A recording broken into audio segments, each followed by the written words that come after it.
আসসালামু আলাইকুম। গরুর মাংস আরও বেশি ইয়ামি, আরও বেশি মজা, ঘ্রাণ, স্বাদে সবকিছু বেশি যদি পেতে চান, তাহলে এই টিপস অ্যান্ড ট্রিক্স অবশ্যই ফলো করতে হবে। তো চলুন সেই সিক্রেট জেনে নিই।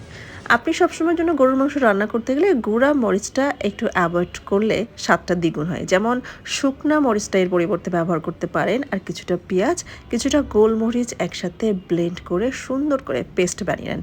এই পেস্ট দিয়ে যদি গরুর মাংস রান্না করতে পারেন তাহলে স্বাদে অসাধারণ হয়। তো আমি আজকে আলু গোশের ঝোল করব। তো তার জন্য আলুটা ফার্স্টে ভেজে নিতে হবে। আমি মশলাটাও করে নিয়েছি।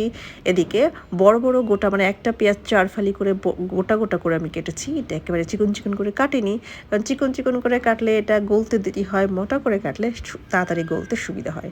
তো এখানে আমি সকল মশলা, আদা পেস্ট, রসুন পেস্ট আর জিরা ধনিয়ার গুঁড়া দিয়ে দিলাম, আর স্বাদমতো লবণ, হলুদ, আর হচ্ছে আমার সেই স্পেশাল মানে মরিচ পেস্টটা দিয়ে দিয়েছি।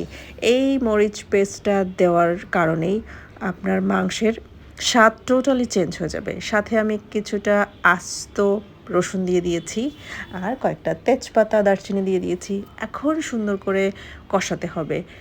গরুর মাংসের ভিতর থেকে যে পানিটা বের হবে, সেই পানিটা দিয়েই কষাতে হবে। একবার ভালোভাবে কষিয়ে ভাজা ভাজা করে নিয়ে আবার অল্প একটু পানি দিয়ে আবার কষালাম। তো অলমোস্ট যখন দেখবেন যে 70% কুক হয়ে গেছে, তখন দিতে হবে গরম পানি। মাংসে কখনোই বা কোনো ঝোল তরকারিতে কখনোই ঠান্ডা পানি দেওয়া একেবারেই উচিত না। সবসময়ের জন্য প্রেফার আমি করি ঝোলটা যাতে গরম পানিতেই দিতে পারি। তো গরম পানি দিলে ঝোলটা অনেক ভালো হয়, মাংসটাও তাড়াতাড়ি সিদ্ধ হয়ে যায়। আর গোলমরিচটা দেওয়ার কারণেও মাংস খুব তাড়াতাড়ি সিদ্ধ হয়। তো গোলমরিচটা মাস্ট গরুর মাংস দেওয়ার ট্রাই করবেন। এখন আমি দিয়ে দিয়েছি গরম পানি, ঝোল ঝোল করে রান্না করব। এই যে এতটুকু ঝোলই এনাফ, এখন সিদ্ধ যে 30% আছে সেটা কুক হয়ে যাবে। এই যে ফাইনাল লুক, এটা যদি ভাত দিয়ে গরম গরম ভাতে খাওয়া হয়, যে ইয়ামি লাগে। সবসময় কষা কষা একদম ভুনা ভুনা মাংস ভালো লাগে না, কোনো কোনো সময় একটু ঝোল ঝোল মাংস ভালো লাগে।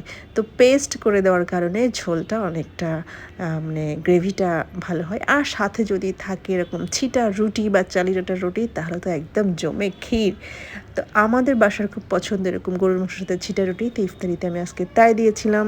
Thank you for watching. আর ছিটা রুটির খুব সহজ মানে কিছু টিপস আছে, সেটা জানতে একটা ভিডিওতে অপেক্ষা করতে হবে। Thank you for